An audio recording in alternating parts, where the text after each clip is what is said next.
안녕하십니까, 수잔디입니다. 잘 지내고 계시죠? 네, 저도 잘 지내고 있습니다. 얼마 전에 그 지인이 근데 도대체 영성이 뭐야? 이렇게 질문을 했어요. 영생 아니야?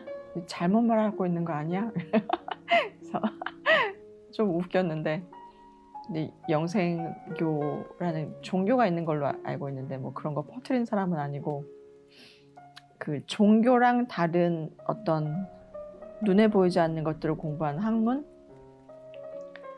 그런 거라고 생각해요. 그래서 그 뭐 차크라라든지 뭐 영적 에너지라든지 차원 상승이라든지 이런 종교랑 비슷한 것 같은데 약간 다른 뭐 그런 눈에 보이지 않는 것들에 대한 공부, 이런 걸 아마 영성이라고 하지 않을까. 그래서 뭐 메타피직스 있잖아요. 형이상학, 뭐 이것도 제가 볼 때는 영성의 일부, 뭐 어쩌면 영성이랑 뭐 동일시되는 학문이라고 생각하는데, 그 종교하고 구분을 해서 제가 전에 한번 이런 그 농담을, 제가 만든 농담은 아니고 들은 적이 있는데, 종교는 지옥을 무서워하는 사람들이 선택하는 뭐 그런 거고, 영성은 이 세상에서 지옥을 경험해 본 사람들이 선택하는 거다, 뭐 이런 말에 굉장히 강하게 공감을 해요. 그 의미가 뭐냐면, 그 자꾸 궁금한 거야. 이 세상이 무엇인지, 내가 왜 태어났는지, 인생은 왜 이렇게 괴로운 건지, 괴로워야 하는 건지, 고통스러운 게 맞는 건지, 뭐 이런 그런 거에 뭐 허무함 또는 혼란스러움, 인생에 이런 경험을 한 사람들이 막 찾다가 종교에서는 답을 안 주는 거지. 왜냐면 종교는 이 세상에 살아가는 방법에 대해서는 굳이 뭐 주는 게 없잖아요. 그 죽고 난 다음에, 육체가 죽고 난 다음에 천국에 가기 위해서 믿어야 하는 것이 종교잖아요. 그래서 종교는 그런 거고, 이제 영성은 사실 그 세상을 바라보는 관점이 약간 다르죠. 그래서 예를 들면 종교는 이미 만들어진 세상에 이렇게 던져진 거예요. 우리가. 그죠? 이 세상이 이미 있었어. 지구도 있었고 태양도 있었고 막 있었는데 이렇게 태어난 거야. 그래서 어떻게 되냐면 뭐 소위 말하는 아담과 뭐 하와, 이브가 라는 인간이죠. 그죠? 왜냐면 아담과 하와는 만들어질 때 흙으로 만들어져서 뭐 생기를 불어넣어줘서 숨을 쉬고 막 이랬잖아요. 그런 어떤 태초의 인간이 그 하나님이라는, 저는 그게 하나님이라고 생각 안 해요. 그 여호와나 뭐 제호바라는 육밀독의 그 의식 통합체가 신이라고 할 수도 있지만, 어쨌든 제가 말하는 신은 그 신은 아니에요. 여러 신 단계 등급별로 어쨌든 간에. 그래서 인간이라는 이런 물리체를 하나를 이렇게 만들 수 있는 뭐 이렇게 했는데, 그 태초의 인간이 그 하나님이라고 불렸던 그 육밀독의 이제 의식 독립체가 하지 말라는 걸 한 거죠. 먹지 말라는 걸 먹고, 그래서 지식을 알게 되고 뭐 이런, 어쨌든 간에 꼭 그 얘기는 아니지만 뭐 그런 걸 믿는 거죠, 종교계에서는. 그래서 육체가 지은 죄를 영혼이 갚는 거예요. 이거 좀 말이 안 되지 않나요? 처음부터. 사실 육체가 뭘 잘못했어. 먹지 말라는 선악과를 먹었어. 근데 그 죄값을 영혼이 받는 거야. 육체가 죽고 난 다음에 영혼이 지옥에 가는 거야. 어떻게 보면 말이 안 되는 거라고 생각을 해요, 처음부터. 근데 종교의 개념은 그런 거예요. 그래서 육체가 이 세상에 던져졌고, 그것 때문에 계속 잘못했다 뭐 이렇게 회개하고, 뭐 그 죄를 또 예수 그리스도가 십자가에 못 박혀 죽어서 뭐 받고 뭐 이런 거고, 영성은 이 세상을 보는 관점이 내가 이 세상에 태어났기 때문에 이 세상이 있는 거죠. 예를 들어서 이제 눈을 다 감으면 이제 뭐 지금 눈앞에 있는 TV나 소파나 뭐 이 주변 것들이 내가 눈을 감고 있는 동안에도 정말 있는지 없는지 사실 100% 알 수 없죠. 확신할 수는 없잖아요. 내가 잠자는 동안에 뭐 식탁이 그대로 있는지 그런 건 알 수 없잖아. 내가 눈을 떠서 봤으니까, 또는 그 손으로 만져서 느낄 수 있으니까 아는 거죠. 그래서 이 세상을 보는 주체가 내가 되는 게 영성이에요. 종교는 당하는 개념. 이 세상에 내가 던져진 거고, 나는 안 먹었는데 선악과를 뭐 내 조상들이 먹었대. 그래서 그거에 대한 죗값을 받는 거. 근데 이게 완전히 틀린 개념은 아니라고 생각하거든요. 왜냐면 우리가 고통체라는 게 있잖아요. 그래서 그 세상 이렇게 쭉쭉쭉쭉 위에서부터 인간이라는 몸으로 진화를 하면서 받은 어떤 그 에고의 상위 개념, 그걸 고통체라고 이제 하는데, 그런 거를 받는 거. 뭐 그런 개념으로서 보면은 아담과 하와의 얘기가 아예 뭐 잘못된 건 아니지만 어쨌든 간에 그거는 종교의 개념이고, 영성은 이런 개념이에요. 세상을 내가 기본이 돼서 바라보는 거. 그래서 이 세상엔 나밖에 없어요. 여기서 나밖에 없다는 거는 나, 수잔디라는 나, 여러분, 이 뭐 팟캐스트 듣는 모든 사람들이나 듣지 않는 모든 사람들도 다 그냥 하나예요. 하나의 의식인 거지. 그래서 이런 게 영성이에요. 그 천을 보면 이렇게 해서 비유를 많이 하거든요. 근데 비유를 할 수밖에 없어요. 이거를 왜냐면 눈에 보이지 않는 걸 설명하는 거기 때문에 비유를 해서 그 비유에 의해서 그걸 감을 잡아서 이해를 하는 거지. 이게 정확히 이건 이거야 라고 말하면 그래? 하고 그대로 받아들이는 거는, 이거는 뭐 종교의 개념이잖아요. 그죠? 근데 영성은 각자 스스로 생각하는 대로, 해석하는 방법대로 스스로 이 세상을 이해하는 거예요. 그렇게 하는 게 영성이라고 생각하거든요. 그래서 어떤 카페트 같은 큰 천이 있으면 그 카페트를 이루는 뭐라 그러죠? 시줄, 날줄, 그렇게 얘기하나? 짜여지는 거. 그 실 하나하나가 다 각자 우리예요. 그리고 그 카페트 전체는 이 우주라고 보면 되거든요. 이 세상, 뭐 작게는 우리 집 또는 내 인생.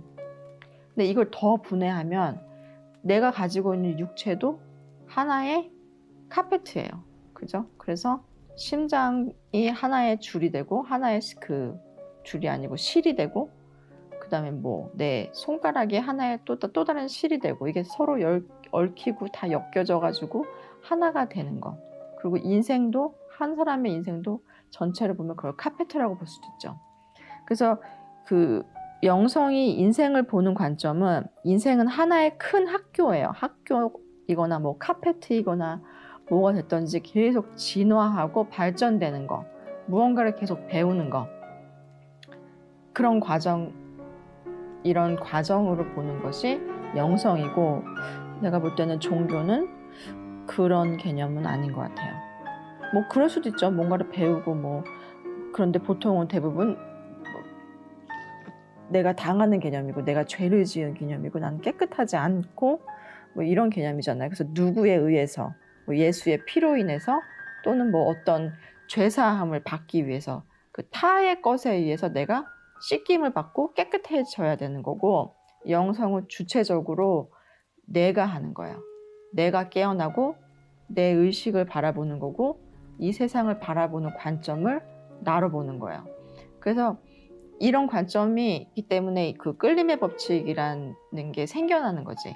왜냐하면 끌림의 법칙은 내가 주체가 돼서 내가 원하는 것을 갖겠다, 내가 원하는 것을 경험하겠다, 이런 개념이니까. 근데 종교에서는 보통 기복을 하잖아요. 그래서 나 이걸 원한다, 제발 해주세요 라는 거잖아요. 응? 당하겠다는 거지. 받는 거를 당신이 안 주시면, 응?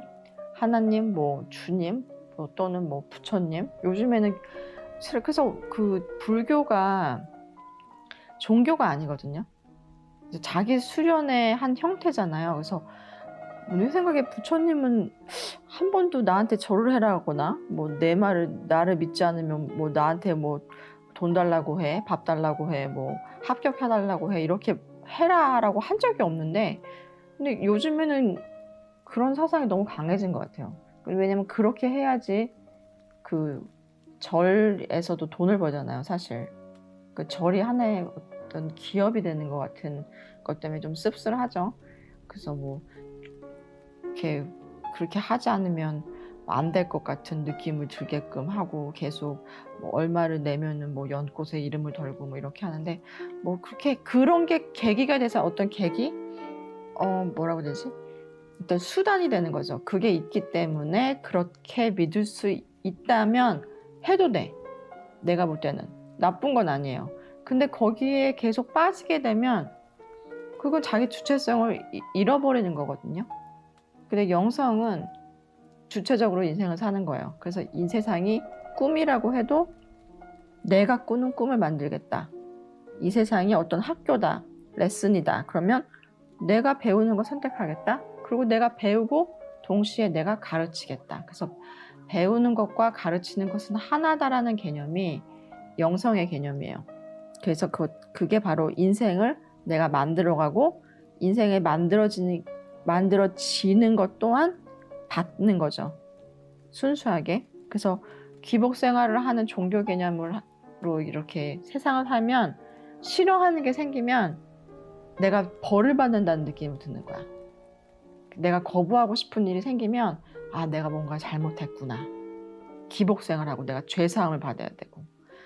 근데 영성에서는 뭐 좀 불편한 경험이 생기거나 불편한 일이 생기면 그거에 대해서 아, 왜 이런 일이 생겼을까? 그러면 첫 번째로는 내가 혹시 뭐 이런 거를 뭐 알게 모르게 무의식적으로 이렇게 끌어당겼을까? 뭐 두 번째로는 혹시 전생이나 뭐 다 그 전생에 뭐 이런 인과관계가 있기 때문에 이런 일이 생겼지 않았을까? 뭐 이렇게 그 답이 나한테 있다. 아니면 내가 찾을 수 있다는 개념에서 인생을 살아가는 건데 그래서 인생이 훨씬 재밌을 수 있어요. 이런 일도 있었네? 저런 일도 있었네? 지나가는 거지. 근데 거기에 이게 왜 뭐 한탄만 하는 그런 게 아니라 그죠? 걱정 같은 것도 걱정이 두 가지가 있잖아요. 하나는 계속 그냥 걱정만 하는 거지. 걱정이라는 게 그거잖아요. 최악의 시나리오, 최악의 상황으로 자기 자신을 몰고 가는 거야. 어떤 상황에 있었을 때 그게 걱정이고 좀 발전적인 걱정은 이런 걱정 있잖아요. 지금 상황이 좀 안 좋아. 좀 그러면 거기에 대해서 내가 할 수 있는 최대한 것이 무엇인가를 생각하는 거지. 할 수 있는 걸 생각하는 거죠. 할 수 있는 걸. 응? 당한다는 입장이 아니라 내가 할 수 있는 게 뭐지? 그걸 찾으면 하면 되고 못 찾으면 뭐 할 수 없어. 난 최선을 다했으니까. 그냥 그때부터 너 들어와. 뭐 내가 다 해줄게. 뭐 어쩔 수 없잖아. 이런 개념. 그래서 그 영성과 종교는 그런 차이고 그러니까 이제 왜 태어났냐에 대한 개념도 달라요.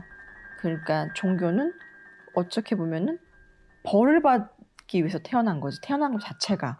내가 죄를 지었잖아. 태어남과 동시에 원죄라는 게 있으니까. 근데 영성에서는 그 죄라는 것 자체가 그 원래 그 영어로 신이잖아요. sin. 그게 뭐 그리스어가 어원인데 그 타겟을 잠깐 비껴나가다 이런 뜻이에요. 그래서 잘못할 수 있잖아. 우리가 항상 명중시킬 수는 없잖아요. 비틀어 나가잖아. 그건 약간 실수한 개념이거든요. 그래서 죄라는 거는 그 실수를 한 거야. 그러면 다시 돌아오면 되잖아. 뭐 항상 그게 안에 뭐 불사인가요? 거기 정확하게 뭐 10점 만점에 거기만 맞힐 수는 없잖아. 근데 그런 개념이 이제 영성의 또 차이인데 영성에서는 태어난 이유를 제가 찾은 건 이래요. 그 책을 그러니까 뭐 제가 책을 되게 많이 읽는 건 아닌데 내가 찾던 그 질문에 대한 답을 준 책은 두 권이에요. 하나는 Law of One, 그 하나의 법칙, 그 라 그룹이 칼라라는 여자를 통해서 채널링을 했죠. 그래서 인제 뭐 이런저런 얘기를 많이 해서 인제 했는데 그 몇 년에 걸쳐서. 근데 거기에 핵심은 제가 생각하는 핵심이에요. 그 책에 다른 뭐 이집트에 관한 얘기도 많이 나오고 인제 뭐 나오는데, 제가 생각하는 그 책의 핵심은, 그 채널링의 핵심은 '왜 태어났는가.'에 대한 답이에요. 나는 의식 독립체로서, 그러니까 의식 진화를 하기 위해서 태어난 게 이유다. 그러면 여기서 하나가 기본이 돼야지 인제 이 얘기가 나오죠. 뭐냐면 나는 누구인가? 그럼 나는 육체가 아닌 거죠. 그래서 육체를 수단으로 입고 이번 생에, 그다음에 태어난 거는 내 의식을 진화하기 위해서 태어났다. 그래서 그 의식 진화체가 의식 진화 독립체라 그러거든요. 제가 그냥 한국말로 그렇게 한 거예요. 왜냐면 이 책이 한국어로 번역이 안 됐어요. 그래서 지금 뭐 지인이 이거를 번역하고 있거든요. 근데 오래 걸릴 것 같아요. 그래서 그 인제 공식적으로 번역을 하겠다 하고 인제 제출해 가지고 그쪽에서 인제 로 오브 원 그 채널링 그 그 단체가 LL 리서치라는 어떤 뭐 영성 단체 뭐 그런 게 있거든요. 근데 그 채널링을 주로 하고 그러는데, LL의 줄임말은 러브하고 라이트이에요. 그래서 제가 빛과 사랑, 뭐 사랑과 빛 이런 얘기 많이 하잖아요. 근데 그게 다 여기서 나온 거예요. 그래서 어쨌든 간에 하고 계시긴 한데, 제 생각에는 그 의식을 진화하는 독립체, 그래서 엔티티라 독립체라고 제가 그냥 제 마음대로 그냥 해석한 거예요.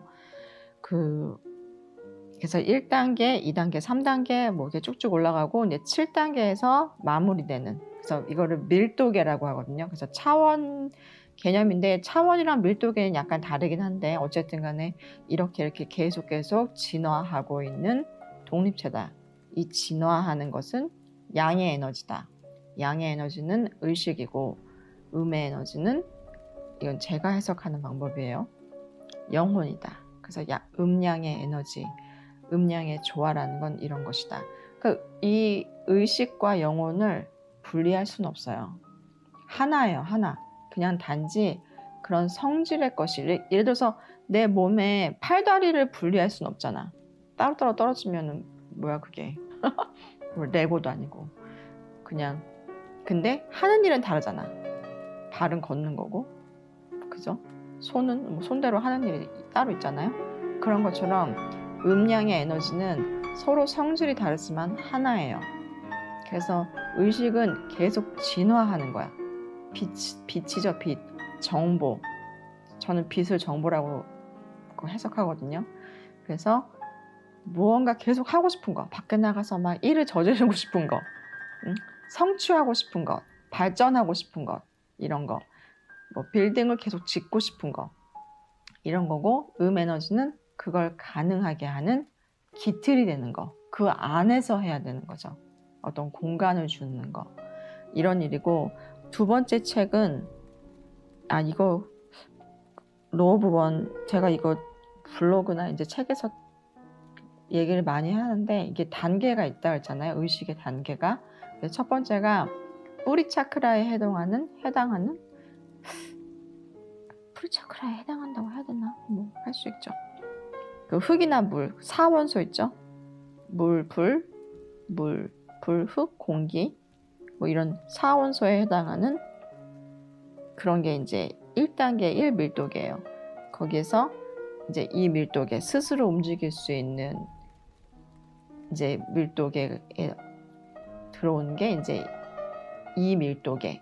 스스로 움직인다는 거는 뭐 식물이 됐던 동물이 됐던, 그죠? 식물도 사실은 그 빛에 의해서 빛을 따라 움직이잖아요. 그래서 움직이는 거. 그래서 이렇게 움직이기 시작하면서 뭐가 생기기 시작했냐면 에고라는 게 생기기 시작한 거죠. 에고는 자기가 보호를 해야 되는 거야. 그래서 이제 에고라는 게 생겼고, 3밀도계는 이제 인간이라는 거죠. 그 3밀도계의 가장 큰 다른 점은 나의 정체성에 대해서 궁금해지기 시작한 거지. 나는 왜 태어났지? 나는 무엇이? 이런 거. 그죠? 우리 개나 고양이가 가만히 앉아서 어느 날 고민을 막 하진 않잖아요. '난 무엇을 해야 되지? 내가 태어난 이유는 뭐지?' 이런 거 궁금해하지 않잖아. 그러니까 궁금해하지 않은지 뭐 궁금해하는지 어떻게 알아요? 근데 알 수 있어요. 그게 궁금하면 뭔가 찾거든? 근데 개나 고양이나 이렇게 동물들, 글씨를 쓸 수 없는 생명체들은 그 답을 찾을 수가 없어요. 그러니까 우리가 의사소통을 할 수는 있을 수도 있어. 걔네가 뭐 서로 짖거나 뭐 야옹야옹 하거나 뭐 소리를 내니까 의사소통을 하지만 그 의사소통이 정말 아주 간단한 기본적인 의사소통이지. 나한테 오지 마. 뭐 이런 거 경고의 의미, 아니면 나 너 좋아. 뭐 이런 의미. 기분이 좋아. 기분이 좋을 때 뭐 이렇게 소리 내고, 기분이 나쁠 때 또 소리를 내거나 이런 종류지. 그거보다 깊은 생각을 전달할 수는 없어요. 그래서 내 생각에 인간과 동물의 뭐 여러 차이점이 있지만 그 중에 하나가 이 언어가 굉장히 많이 발달해서 자기의 생각을 글로 남겨서 다른 사람들한테, 같은 레벨에 있는 산밀도계의 사람들한테 전달하는 거지. 그래서 서로가 서로한테 정보를 주고받을 수 있는 거. 그래서 내가 왜 태어났는지 궁금했는데 그 전에 뭐 내 전에 있던 사람인지 어떤 사람인지 모르지만 그 자기 의견을 남겨놨어. 그러면 내가 또 그걸 볼 수 있잖아요. 글로 남겼으니까. 아, 이게 사람이 태어난 이유구나. 근데 나는 이렇게 생각 안 해. 나는 이게 더 추가됐다고 생각해. 뭐 이렇게 하는 거. 근데 이런 거를 뭐 철학가들이 보통 하죠. 그리고 더 높은 차원의 이제 3밀도계, 5밀도계에 있던 이런 영적인 존재들이 인간에게 얘기를 해주는 거를 받아 적은 거가 성경이 될 수도 있고, 뭐 불경이 될 수도 있죠. 부처님도 받았을 수도 있잖아. 채널링으로. 본인이 그냥 그걸 잘 모르실 수도 있었잖아. 그 붓다라는 그 이 육체가 받았을 수도 있고, 뭐 이런 식으로. 뭐 다른 경전들도 마찬가지라고 생각해요. 그래서 본인이 그렇게 생각할 수도 있지만 어떤 그 고차원의 존재들한테 받은 내용을 써내려간 거. 인생은 왜 태어났는지, 인생은 무엇인지, 삶의 목적은 무엇인지. 삶의 목적을 정확하게 알잖아요. 인생이 재미없고 우울하고 힘들 이유가 없어요. 괴롭고 힘들고 어떤 강박관념이 생기고 무섭고 당장이라도 무슨 일이 생길 것처럼 막 두려운 거 있잖아. 내가 인생에 왜 태어났는지, 이 인생이 무엇인지 모르기 때문에 그래요. 제 생각엔 그래요. 아닐 수도 있고. 뭐 어쨌든 간에. 그 두 번째 책은 기적수업이에요. 기적수업은 이제 만약 제가 아까 전에 로 오브 원은 내가 왜 태어났는지에 대한 답을 주는 책이라고 그랬고, 기적수업은 이 세상이 무엇인가에 대한 답을 주는 책이었어요. 그래서 이것도 마찬가지로 채널링 책인데, 헬렌 슈크만이라는 뭐 정신과 의사, 굉장히 의사가 이제 예수 그리스도를 채널링해서 이제 적은 책이죠. 그래서 이제 기적 수업인데, 그래서 이 세상은 꿈과 같은 거라. 어떤 연극 무대 같은, 비교를 하자면. 그래서 이게 모두 재밌을 수 있는 거야. 네가 이 세상을 보는 관점에 따라서 달라지는 거야. 천국이나 지옥은 죽어서 가는 공간적 개념이 아니야. 이게 지금의 바로 네가 기쁘고 행복하고 그 뭐 하나님이라고 하는 뭐 아버지의 의식을 받으면 지금이 바로 천국이야. 뭐 이런 거. 그래서 기적 수업은 이 세상이 무엇인가에 대한 답을 준 책이에요. 저한테는 그랬어요. 그러면 이 세상을 어떻게 살아야 되냐? 근데 이 세상을 어떻게 살아야 되냐? 구체적으로 막 사는 방법 중에 저는 간단하고 쉬운 거 좋아해요. 그래서 뭐 그냥 뭐 고전만 읽거나 고전적인 책만 보거나 그러진 않는데, 그 최근에 그 멜 로빈스라는 어떤 여자가 이제 쓴 책인데, 그 하이파이브 헤빗이라는, 한국에는 아직 안 나온 것 같아요. 근데 헤빗이 이제 습관이죠. 그리고 하이파이브는 이렇게 손 이렇게 올려가지고 하이파이브 이런 거 하잖아요. 근데 그 책이 있는데, 그냥 저는 이왕 태어난 거 잘 살자, 뭐 이런 개념이 좀 있어요. 그래서 인생 좀 쉽게 살고 재밌게 살면 그게 다예요. 무언가를 꼭 이루거나 막 뭐 해야 되거나 이유가 있어야 되거나 그렇게 세상을 사는 게 아니더라고. 그냥 정말 순수한 어린아이처럼 아무 이유가 없어도 사랑해야 되고 무언가를 해서 사랑받는 게 아니라. 근데 인간이 자꾸 그걸 까먹는 것 같아요. 그래서 이거를 까먹고 이 세상이 무엇인지 정확하게 알고 내가 꼭 무언가를 해야지 사랑받는 존재가 아니라는 걸 아는 거. 이유가 있을 필요가 없는 거야. 그 사람들은 다 그렇기 때문에 막 바쁘게 사는 것 같거든요. 공부를 열심히 해야지 사랑받는 거고 내가 뭔가를 뭐 성취해야지만 되는 거고. 근데 그러지 않으면 어때? 그냥 존재하는 것만으로도 당신은 사랑받기에 충분한 영혼인 거지. 이거 인간의 개념이 아니라 영혼이라는 거지. 네가 진짜 누군지를 아는 거. 그거 알고 지금 살아가는 방법을 그 관점에서 보는 거죠. 영혼의 관점에서, 의식의 관점에서 인간이라는 나, 수잔디라는 인간이 살아가는 관점을 보는 거지. 근데 저도 잘 안 돼요. 근데 이게 잘 되면, 이게 잘 되는 게 이제 성인이나 상승 마스터들의 개념인 것 같아. 그러니까 말하는 것과 행동이 같은 것들. 뭐 그런 거. 멜 로빈스 얘기 다시 해야겠다. 그래서 잘 사는 방법 중에 하나가 이제 이걸 좀 공유하고 싶었는데 아주 간단해요. 좀 힘들고 괴로운데 어느 날 갑자기 당신은 영혼입니다. 당신은 의식입니다. 내가 영혼이었어? 세상이 갑자기 아름다워. 뭐 이렇게 될 수도 있죠. 근데 대부분 다 안 되나 봐. 저는 이게 됐어요. 왜 됐냐면 경험을 했거든요. 그래서 된 것 같아요. 거의 순간적으로 이렇게 모든 게 다 바뀌었어요. 굉장히 짧은 시간 안에. 그래서 이런 획기적인 경험을 했는데 그 경험이 이제 저한테는 뭐였지? 최면이었는데 어쨌든 그 얘기는 나중에 하고 세상을 바꾸고 나를 치유하고 나를 있는 그대로 사랑하는 것. 사람들이 그렇게 사는 것이 잘 사는 삶인 것 같아요. 근데 나 자신을 사랑하세요 라고 얘기하면 말만 하고 나는 성공했다, 나는 아름답다. 잘 안 돼. 그죠? 잘 안 되죠.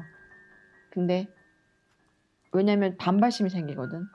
너무 큰 거잖아. 나는 뭐 우리나라 말로 하면 뭐지? 밀리언에어야 뭐 이런 백만장자야. 난 돈이 엄청 많아. 그렇게 해야지 그렇게 된다고 하니까. 근데 사실은 그렇게 안 되잖아요. 왜 그게 안 되는 이유는 그걸 안 믿기 때문에 안 되는 거거든. 나는 부자야. 오늘 부자가 아닌데 지금 당장. 그러면은 말을 100번 해봤자 소용이 없어요. 내가 정말 그렇게 믿어야 되거든. 근데 믿을 수가 없잖아 사실은. 정말로. 아무리 믿으려고 해도. 그러니까는 이걸 스텝 바이 스텝이죠. 천천히 하면 돼요. 하나씩 아주 작은 단계부터. 세상을 바꾸는 사람들 또는 나 자신을 바꿔서 엄청나게 성공한 사람들, 갑자기 그런 사람들 보면 어느 날 큰 일을 갑자기 탁 한 게 아니라 아주 작은 거를 매일매일 조금씩 한 사람들이라고 생각하거든요. 그 사람들 하는 얘기 들어보면 그래요. 아주 작은 걸 조금씩 매일 하는 거야. 아주 조금씩. 그래야지 이걸 꾸준하게 할 수 있거든. 살을 막 되게 빼고 싶잖아요. 만약에 예를 들어서 아니면 살이 되게 찌고 싶거나 그러면 그냥 다이어트를 해서 예를 들어서 내가 지금 88 사이즈인데 55 사이즈 옷을 사가지고 난 이걸 입을 거야. 그럼 너무 힘들어. 그러니까 아주 작은 것부터 실천을 하는 거죠. 나를 사랑하면 돼. 가장 중요한 거는.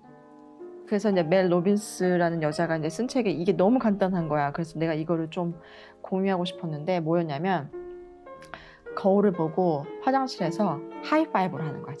자기의 모습을 보면서. 하이파이브 정말 5초도 안 걸려. 처음에 되게 어색해하고 그런데 이 행동에 뒷받침된 과학적인 사실이 너무 놀라운 거죠. 우리가 다른 사람들한테는 굉장히 응원을 잘한다. 그죠? 잘할 수 있어. 잘할 거야. 특히 애들한테 희망을 주잖아. 그런 얘기 잘하잖아요, 보통. 잘할 거야. 하이파이브. 걱정하지 마. 잘 될 거야. 근데 자기 자신한테는 굉장히 엄격한 사람들이 많아요. 야, 그밖에 못해? 더 잘 못해? 그렇게. 그리고 거울을 보면 특히 여자분들 많이 그러는데 거울에 비친 자신의 얼굴 보면서 너무 예쁘다, 너무 괜찮다, 완벽한 몸매야, 이렇게 생각하는 사람들 굉장히 드물어요. 다 마음에 안 드는 거야. 그지?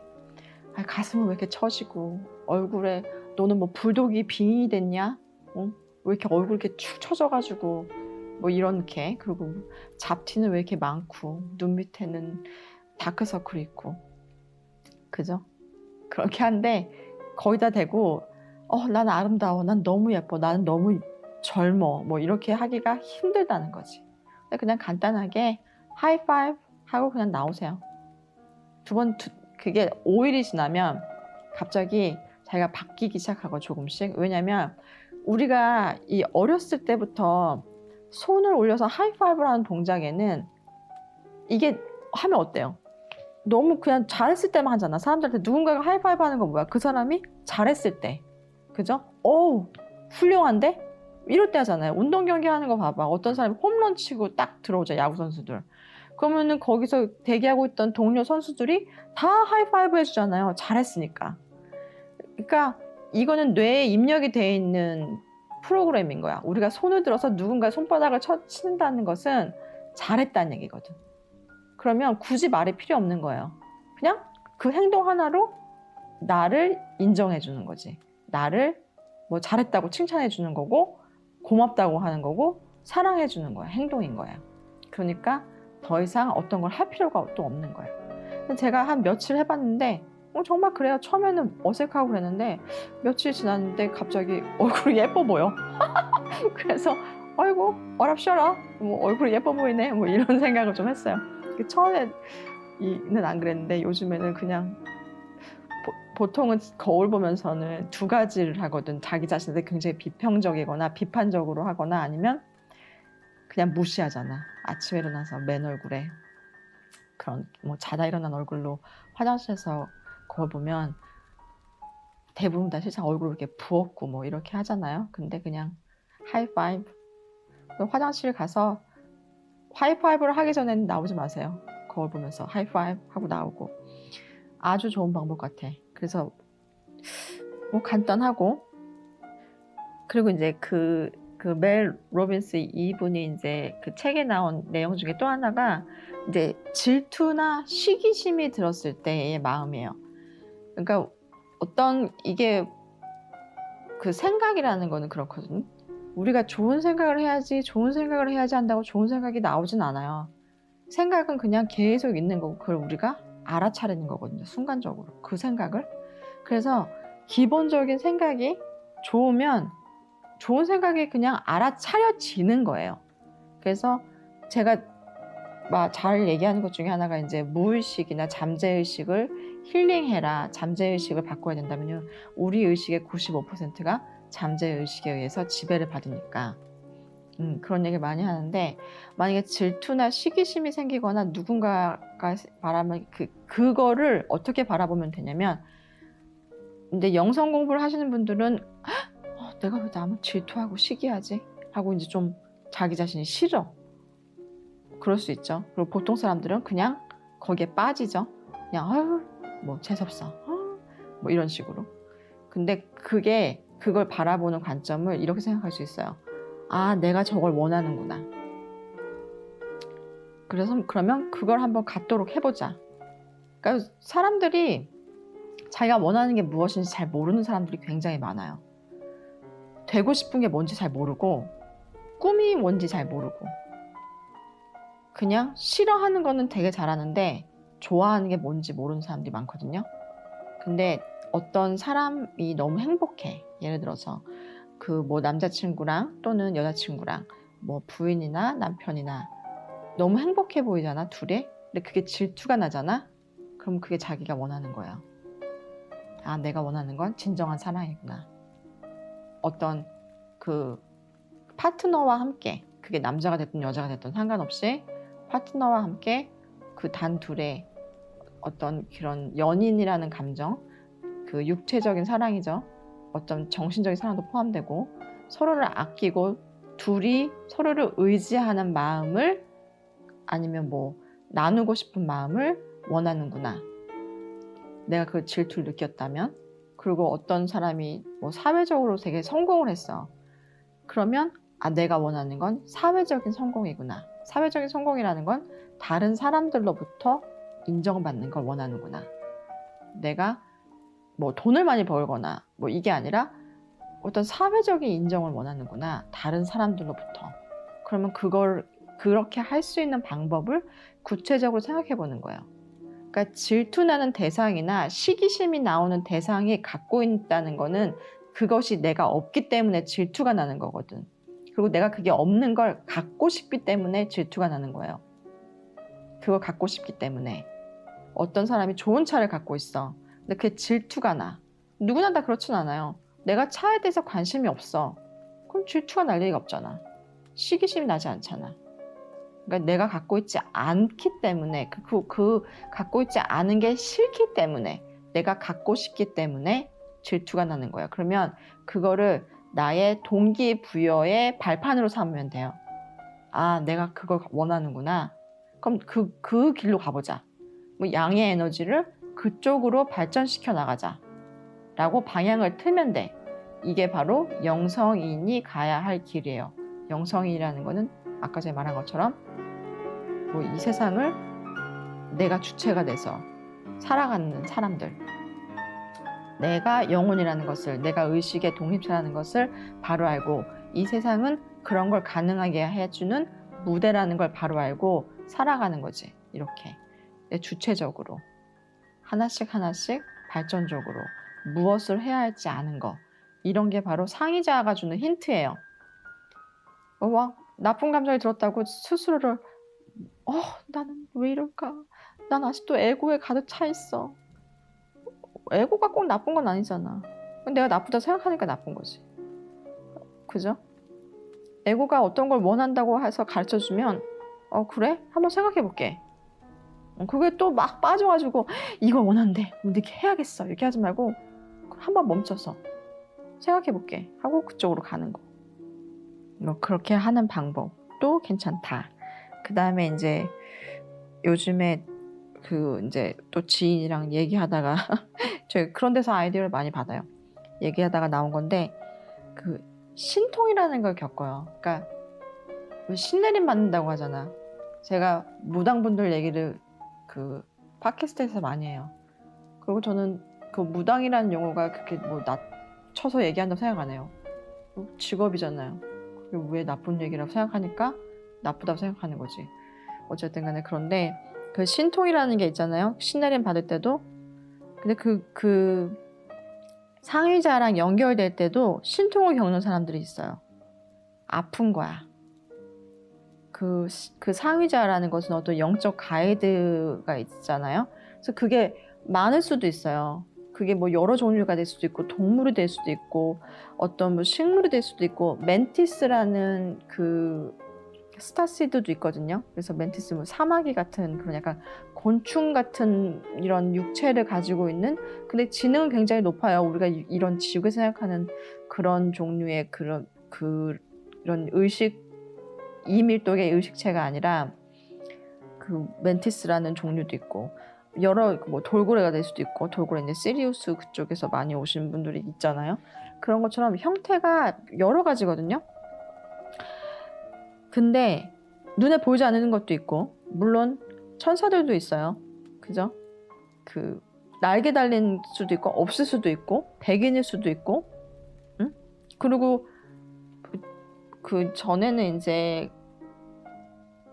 reptilian을 항상 부정적인 에스테스 극성의 인류를 다 지배하는 이런 동물적인 이런 쪽에 관련돼서 많이 했는데, 최근에는 reptilian 중에도 좋은 뭐라고 얘기해야 되지? STO 극성의 파지티브 극성의 4차원, 5차원 그런 4, 5 밀도계, 다른 말로 하면 밀도계 이제 이런 고차원 존재들이 있다고 해요. 그러니까 본인이 알아서 선택하는 거지만, 그걸 받을 때 연결될 때 신통을 겪는 사람들이 있어요. 아픈 거야, 몸이 자꾸만 신내림 받는 것처럼. 근데 신내림 받는 것도 마찬가지로 어떻게 보면 고차원 존재 또는 다른 차원의 존재, 4차원이지만 4차원에는 아스트랄계가 있잖아요.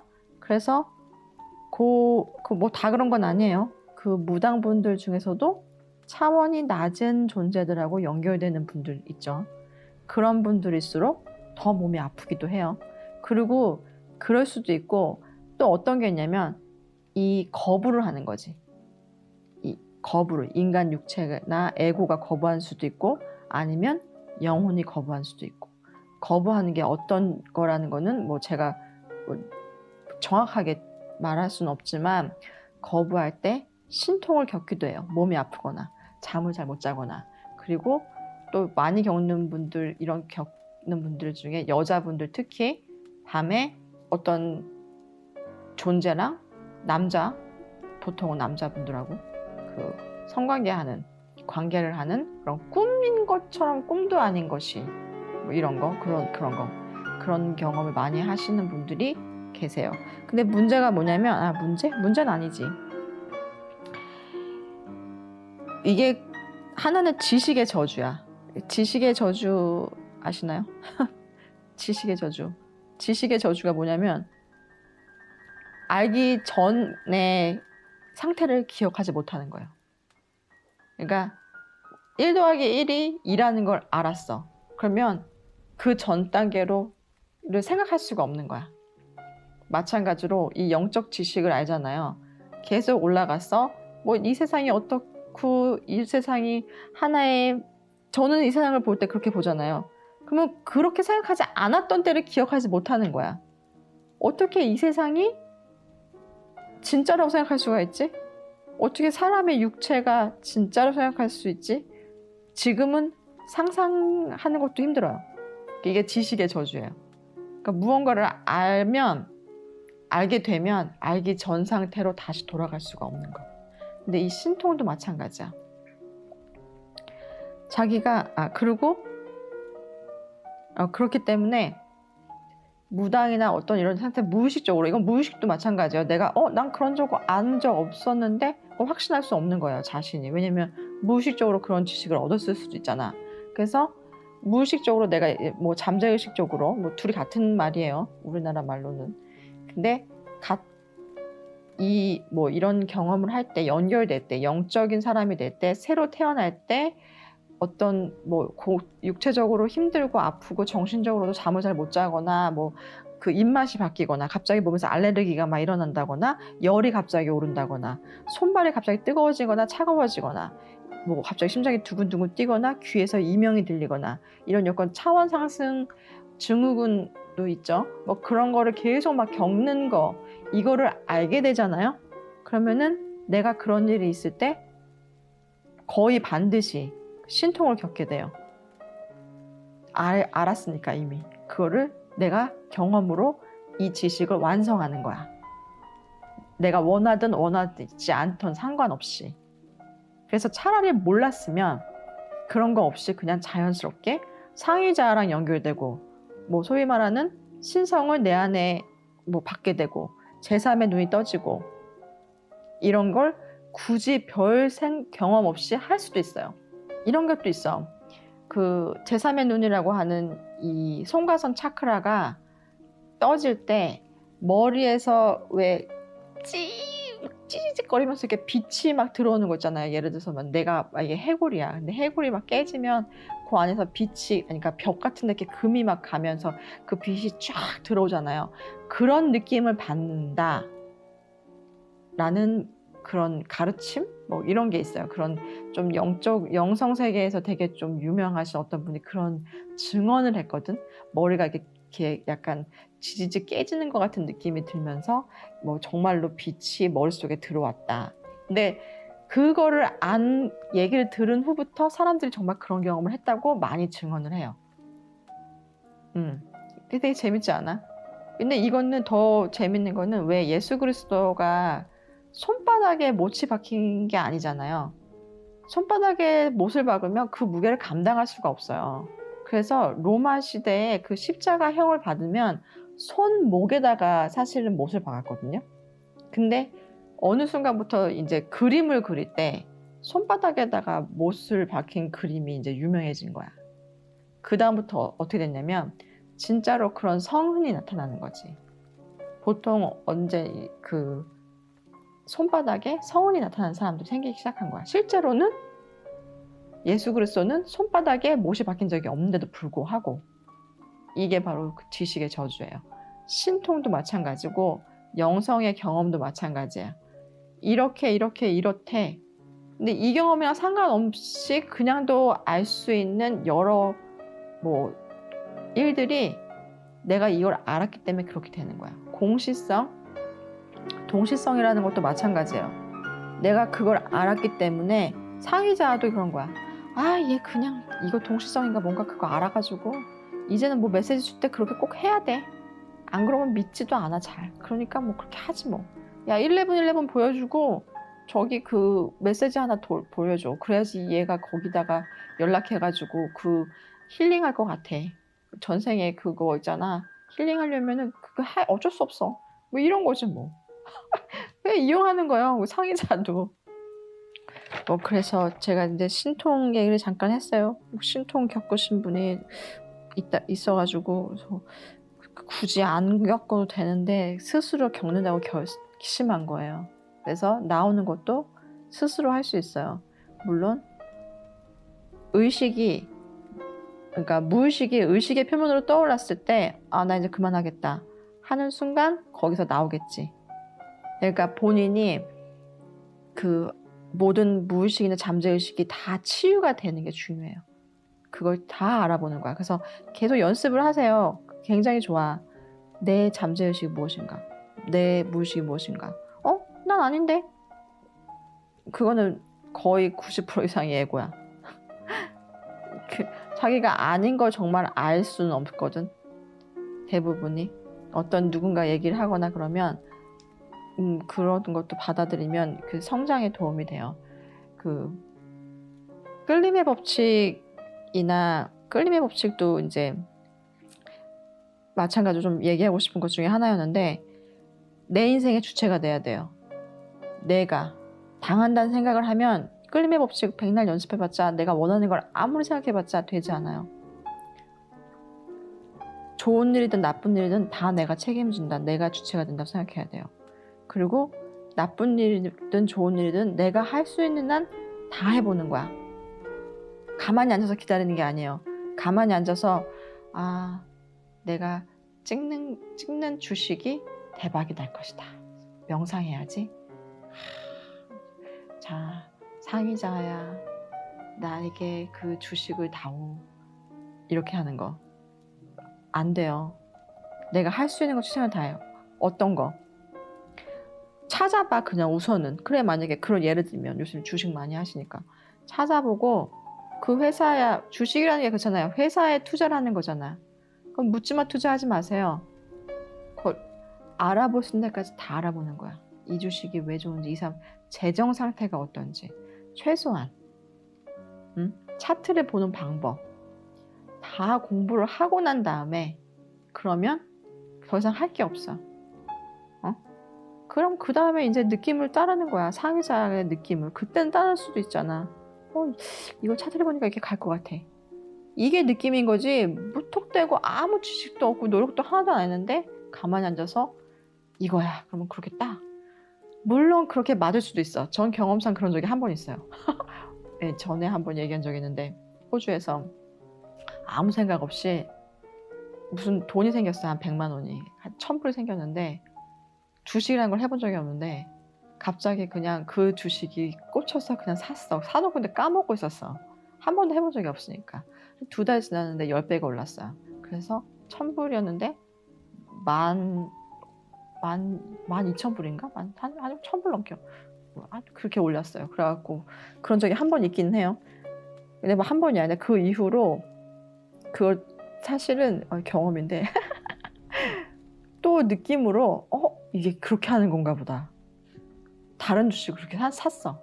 어떻게 될게요? 반토막 났어. 그래서 깨달았지. 아유, 어떻게 하는 건지를. 끌림의 법칙을 생각만 하면 된다고 생각하잖아요. 생각을 하고 실천을 해야 돼요. 그러니까 그렇게 하는 거. 그리고 두 번째, 끌매 법칙에서 이 세상이 예를 들어서 우리가 세상을 보잖아요. 그러니까 그 방법도 알아야 되는 거야. 내가 보는 세상이 내가 주체가 된다 그랬잖아요. 아까 처음에. 그러니까 뭐 예를 들어서 어떤 그 베이커리 카페를 갔어. 아주 소규모에. 근데 거기에 뭐 어떤 케이크 있었어요. 치즈 케이크 있었어. 그럼 그 치즈 케이크 그 맛이 나잖아. 치즈 케이크의 맛에 그런 맛이 나는 이유는 그 사람이 최초에 그렇게 만들었기 때문에 이렇게 맛이 났다는 거를 무의식에서 우리가 다 이렇게 연결되어 있거든요. 하나로. 이렇게 약간 거미줄처럼. 야, 나 오늘 이런 치즈케이크를 만들었어. 근데 이런 맛이 나. 근데 오늘 먹어봤더니 설탕이 좀 많이 들어가서 너무 달아. 이런 거를 싹 전하는 거예요. 그러면 오늘 가기로 한 사람들 있죠? 이미 정해진 거지, 상의자 입장에서는. 왜냐면 이게 시공간이라는 거는 하나로 통합되어 있으니까 모든 걸 다 알잖아요. 그래서 가서 그렇게 먹은 그 치즈케이크, 그 사람이 최초에 만든 그 사람이 그렇게 그런 맛이 나는 거를 만들었기 때문에 내가 그 맛을 느끼는 거예요. 예를 들어서 소파를 만들었어. 그럼 최초로 그 소파를 디자인한 사람이 이런 디자인을 내가 한다고 뭐 의식적으로 하진 않겠지. 하면서 만들어지잖아요. 디자인을 하고 막. 그럼 우리가 다 이미 연결되어 있기 때문에 그런 지식들을 계속 받는 거야. 주고받는 거야. 계속. 모든 게 다. 그러니까 어마어마한 많은 지식들을 내가 대부분 다 모르게, 99.95%를 모르게 받고 있는 거야. 그래서 그렇게 보이는 거야. 세상이. 저 그림이, 저 에어컨이, 저 성능이. 그래서 사람들이 어때요? 뭐 어떤 음식을 만들거나 이럴 때 정성을 들인 음식은 맛이 있잖아. 확률적으로. 그러면 그 사람이 그런 마음 만들면서 그런 생각을 집어넣기 때문에 그 생각을 우리가 아는 거예요. 응? 그렇기 때문에 그렇게 해서 세상을 바라보는 관점을 바꿔야 돼요. 지금 우리가 당하는 입장이 아니라 모든 건 다. 아, 내가 이 뭐 의자가 까만색이야. 아, 이 디자인이 이렇게 됐어. 이거를 내가 이 의자가 이렇게 있기 때문에 이렇게 보는 게 아니라 이 의자를 최초로 만든 누군가가 이렇게 한 거죠. 그래서 이게 왜 끌림의 법칙에서 중요하냐면 내가 어떤 차를 원해. 예를 들어서 그러면은 그 차를 만든 최초의 사람이나 그 차를 사기 위한 뭐 돈이나 뭐 어떻게든 뭐 좀 여러 가지 이해관계에서 사람들이 이거를 허락을 해줘야 된다는 거지. 세상 모든 사람들이 이 차에 관련되어 있는 모든 사람들, 부품을 만든 사람들, 아니면 이 차를 뭐 나한테 뭐 로또로 줄 사람들, 아니면 어떤 뭐를 당첨돼서 줄 사람, 아니면 뭐 나한테 뭐 선물로 줄 사람, 아니면 내가 돈을 모아서 뭐 할 사람, 뭐 이런 식으로 뭐 어떤 관계가 됐던지 간에 이 차에 관계된 사람들과 나는 분리될 수가 없는 거예요. 모든 게 다. 그래서 끌림의 법칙이라는 건 그래. 이 세상 사람들하고 나를 분리시켜서 내가 원하는 거 내가 갖겠다. 끝? 안 돼요. 모든 사람들하고 무의식적으로 내가 의사소통이 되어 있는 걸 알아야 돼. 그러니까 어떻게 해야 돼? 내가 그 사람들한테 서로가 서로를 배려하면서 잘 할 수밖에 없는 거예요. 내가 이런 집을 원해. 예를 들어서 또 차보다는 집이 더 낫겠다. 근데 내가 뭐 금액이 얼마 있어. 뭐 1억 있어, 2억 있어, 뭐 5억 있어. 근데 나는 남향에 뭐에 이런 집을 원해. 이사를 가고 싶어. 지역은 어디였으면 좋겠어. 방은 몇 개였으면 좋겠고. 그럼 그런 집이 있겠죠. 실제로 어딘가에.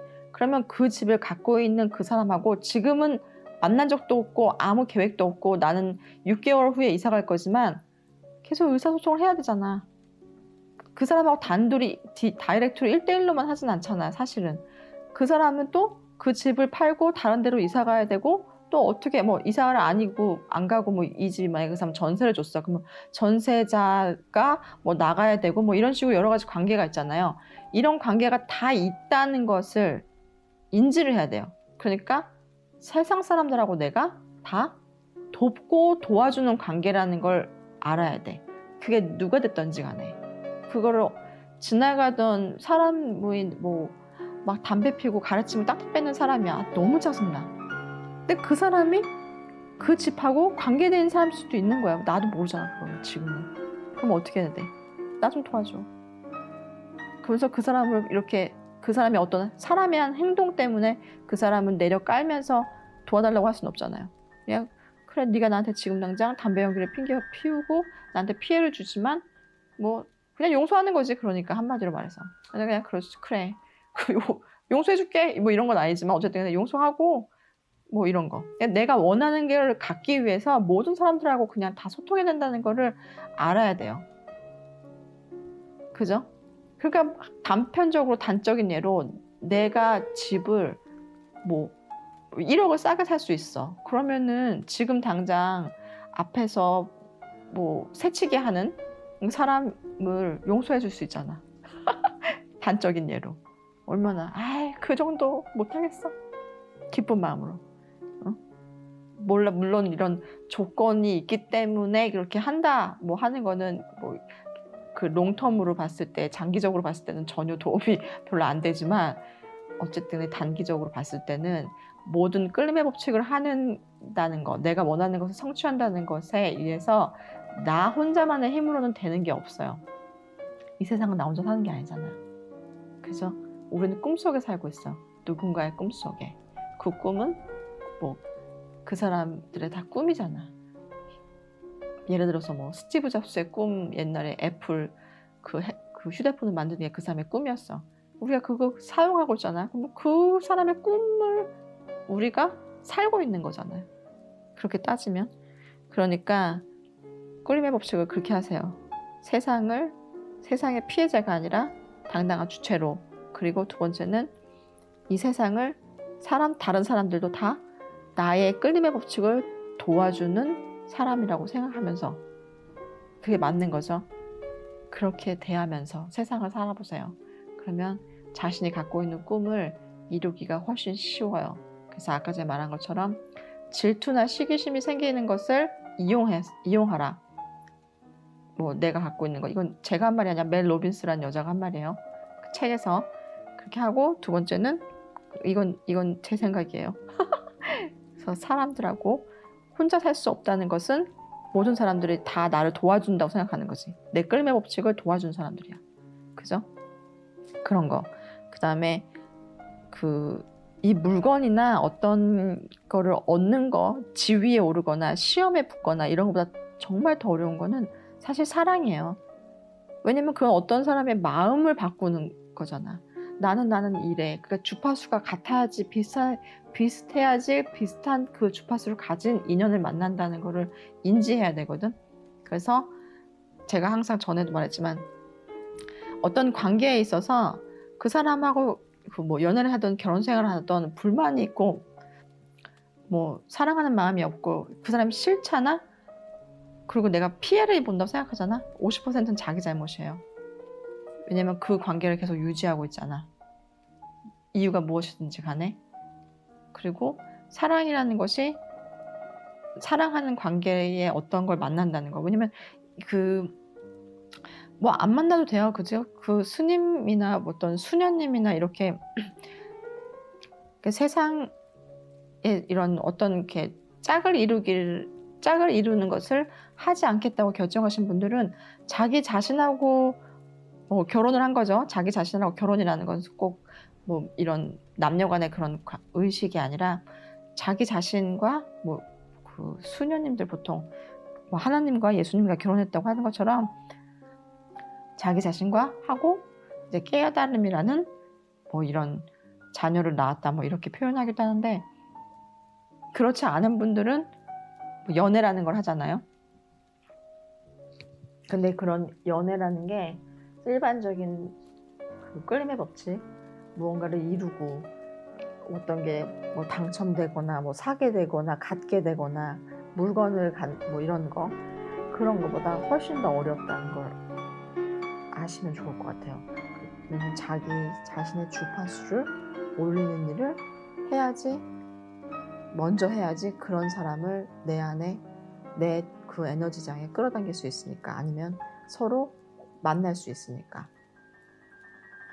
그렇게 하시면 되고 그렇게 자기 주파수를 올리거나 이렇게 잘 하는 방법 중에 하나가 이것도 이제 멜 로빈스 그 여자가 한 그 하이파이브 하는 거죠. 아까 전에 말한 거.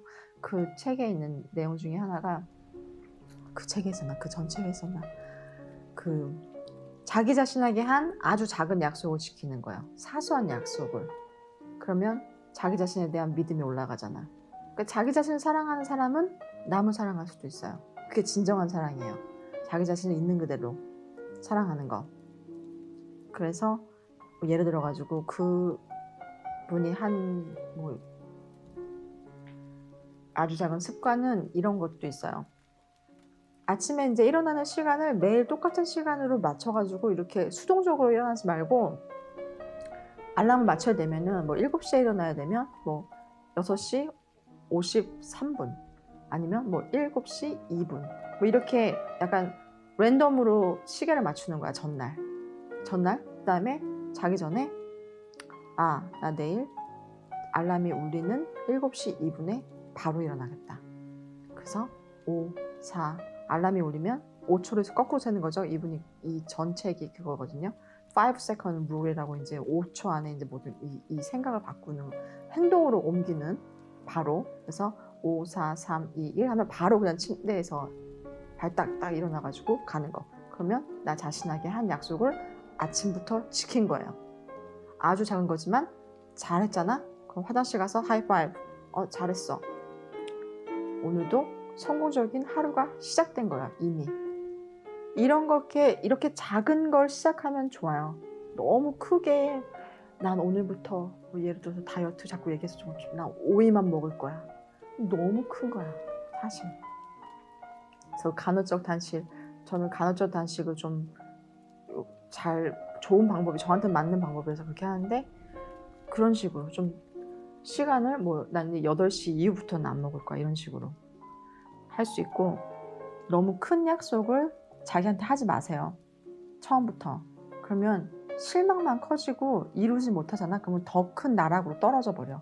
실망감이 너무 커지니까.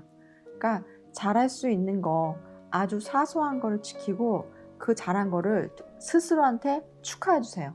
손을 올려서 하이파이브 하면서.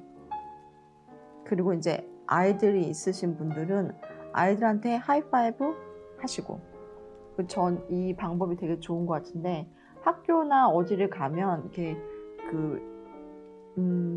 뭐 직장이나 어떤 사업체 운영하시는 분들도 누가 오잖아요. 이렇게 출근을 하거나 아니면 뭐 예를 들어서 애가 학교에서 돌아오거나 어떻게 되면 알아봐 주세요. 왔어? 잘 왔어. 이게 미국은 이제 그런 게 많이 있잖아요. 학교에서 이제 애들이 공부하다가 이제 갑자기 막 튀어버리고 안 나오고 뭐 이런 게 많이 있잖아요. 그래서 그게 문제가 되는데 사회적으로 어떤 학교에서 이런 걸 시행했대요. 선생님이 교실에서 애들이 기다리고 있는 거야. 그래서 뭐 8시 반, 뭐 9시 뭐 이때 애들이 이제 교실로 들어오면 뭐 영희야 잘 왔어? 인사하고 들어보고 한 명씩 다 순이야 왔어? 뭐 이름이 너무 촌스러운가? 뭐 시우야 왔어? 뭐 유경아 왔어? 뭐 이런 식으로 한 명씩 다. 그러면 사람이 누군가 자기를 알아봐 줬잖아요. 그러면은 나는 더 이상 투명인간이 아닌 거야. 그러면은 그거에 대한 기대에 부응하는 것만큼 자기가 하고 싶어 하는 욕구가 생기거든요. 해야 할 것 같은 책임감과 의무감, 그리고 기분이 좋아지는 거야. 누군가 나를 알아봐 준다는 거. 그죠? 그래서 저는 이런 것도 되게 좋아요. 막 식당이나 어디를 가면 호객행위를 하잖아. 앉으세요. 뭐 이렇게. 뭐 오세요. 막 이렇게. 그냥 처음부터 어서 오세요. 안녕하세요. 끝. 호객행위를 하고 싶으면 그냥. 그게 막 오라고 싸게 해준다고 하는 것보다는 그냥 처음부터 그냥 계속 어서 오세요. 습관적으로. 제가 어디 광장시장에 갔는데 어제 어떤 분이 그렇게 하시는데 그냥 안고 싶더라고 갑자기. 저는 호객행위 하는 걸 되게 좀 거부감이 있어요. 좀 무서워. 왜냐면 거기에 대한 그 누군가가 기대를 했는데 거기에 대한 실망감을 주는 거에 대한 뭐 어떤 그런 두려움이 약간 있어요. 그래서 이런 거 보면 참 아직도 멀었지. 맞아요. 이런 게 좀 그래. 그래서 그런 거 보면 웃긴 것 같아. 제가 요즘에 제가 이제 길 가다가 뭐 노숙자분들이나 어떤 그 신체가 좀 불편하신 분들이 보면 이렇게 좀 뭐 지갑에 돈이 있으면 좀 주고 그럴 때가 있거든요. 근데 천만다행히 지갑에 항상 돈이 있어요. 그래서 그렇게 하는데 이거 하면서도 이런 느낌이 드는 거야. 노숙자분들은 사실 잘 안 해요. 그래도 이제 조금 느낌이 좀 이렇게 가는 분들이 있어. 그러면 내가 가야 될 때는 뭐 얘기도 하고 뭐 안녕하세요 뭐 이러기도 하고 하지만 그 몸이 신체가 불편하신 분들 중에 다른 사람들한테 그거를 죄책감을 줘서 니네가 날 도와줘야 돼 라는 마음의 느낌을 받으면 저는 안 해요. 그런 거는 느껴져. 안 하는데 그게 아니라 그냥 정말 순수하게 그렇게 이제 이렇게 껌 파시는 분들이나 이런 분들이 계시잖아요. 그러면 그냥 도와드려요. 근데 그게 이런 마음이 드는 거야. 한편으로는 아니 어차피 내가 인생을 영혼의 경험이라고 생각하면 그죠? 그분의 육체적인 불편함을 내가 안타까워하는 게 말이 되냐라는 생각이 드는 거야. 이거 에고가 한 얘기지. 그죠? 왜냐면 그건 영혼의 경험이잖아. 그 영혼이 그런 육체적 불편함을 경험하기로 한 거 아니냐. 그죠? 그럴 수 있는데 한편으로는 너 나한테 어떤 감정적인 그런 뭐랄까 이 세상 사람들이 아직도 힘들어한다는 거를 알려주기 위해서 왔나? 뭐 이런 생각이 들기도 해요.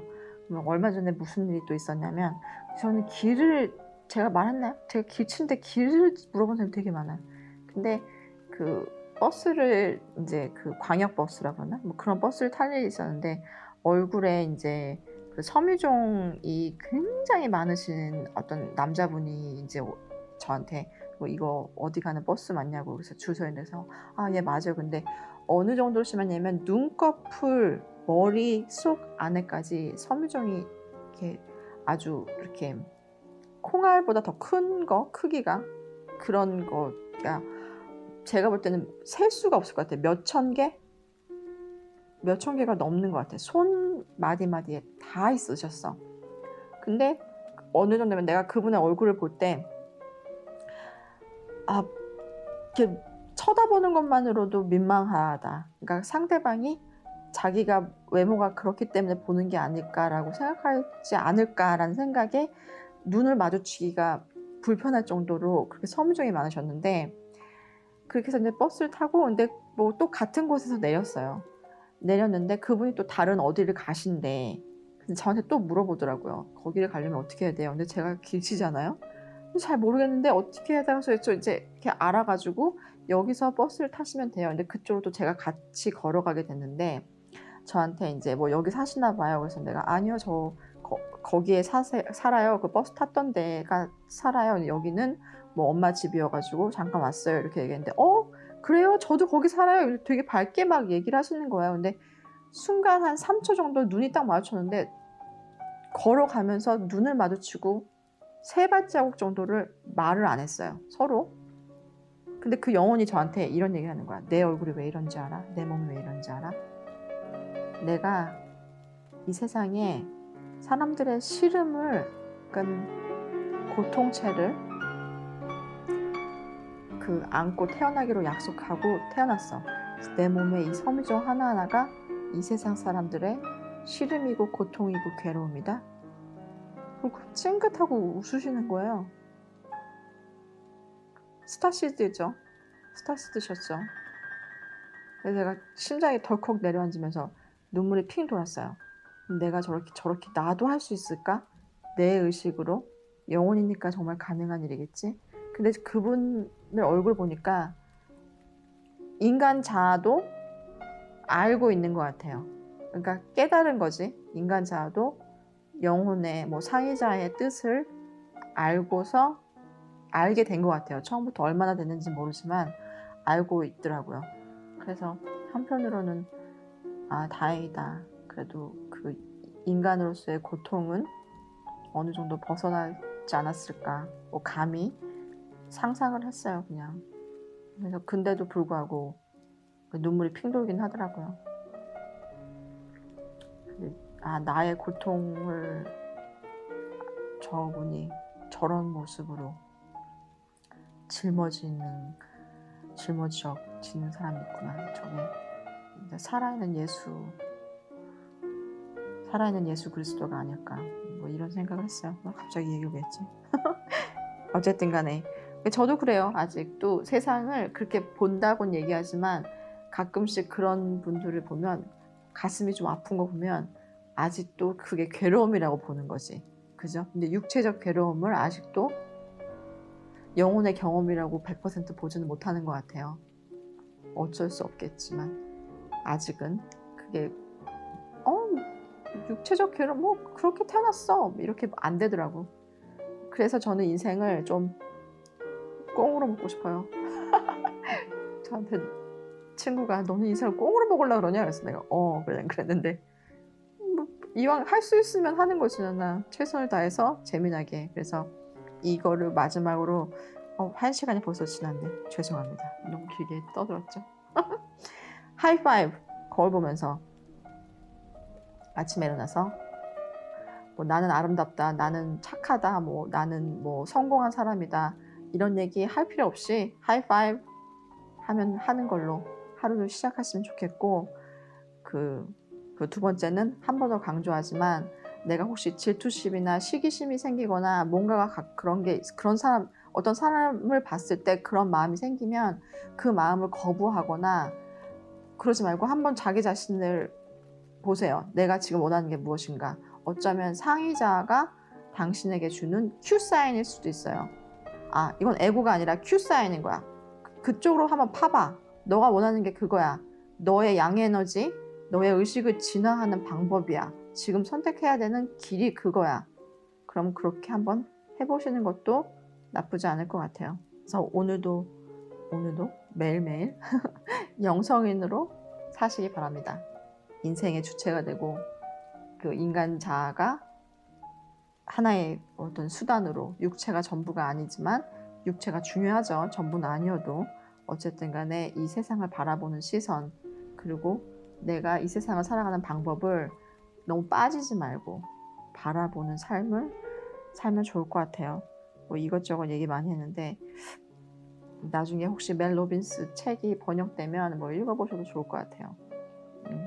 어쨌든 간에 들어주셔서 감사합니다. 그리고 우리 더 밝게 빛나고 더 많이 사랑하고 그래요. 알았죠? 사랑합니다.